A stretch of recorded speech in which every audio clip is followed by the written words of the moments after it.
A bright red ball bounces into the middle of a busy highway, followed by a small child in hot pursuit. The driver of a large truck slams his foot on the brakes and screeches to a halt inches away from the child.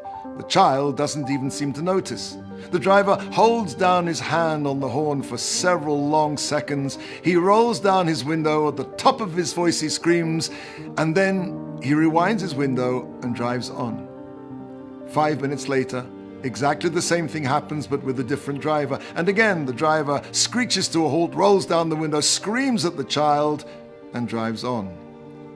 And 5 minutes after that, a third truck again screeches to a halt, narrowly missing the child, but this time, however, the driver doesn't honk his horn.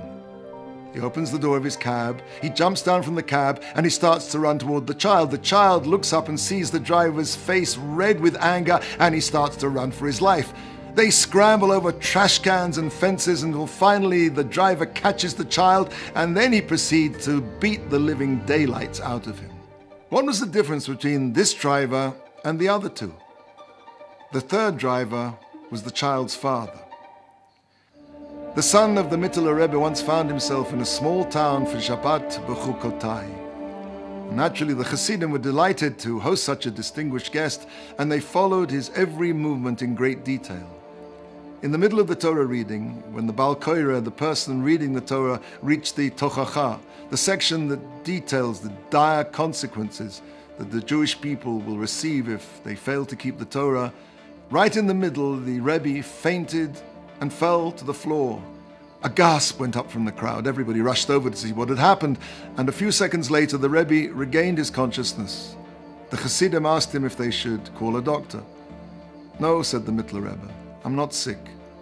I fainted because of the shock of hearing the severe words of the Tochacha." "Surely the Rebbe has heard the Tochacha many times before," said the Hasidim.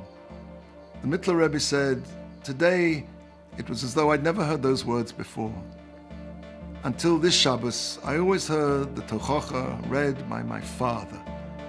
Today it sounded very different." Why do bad things happen to good people? Moshe Rabbeinu, Moses our teacher, himself was unsettled by this. And he said to God, "Hareini na es kvodecha, let me see your face. Let me see the fairness behind this injustice." And God said to him, "Lo suchal liros es ponai, ki lo yarani ha'odam v'chai." You cannot see my face, for man cannot see my face and live. In this world, things will seem unjust. And God then said to Moshe, "V're'isi es acharai, upanai lo yeirou." You will see my back, but my face will not be seen.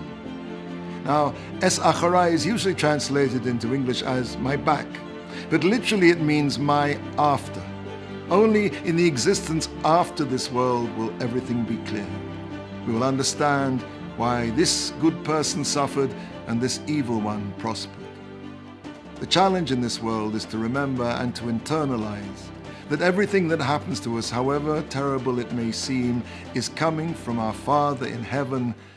When you know something is coming from your Father, even though it may be a terrible punishment, you know it comes only from a place of love.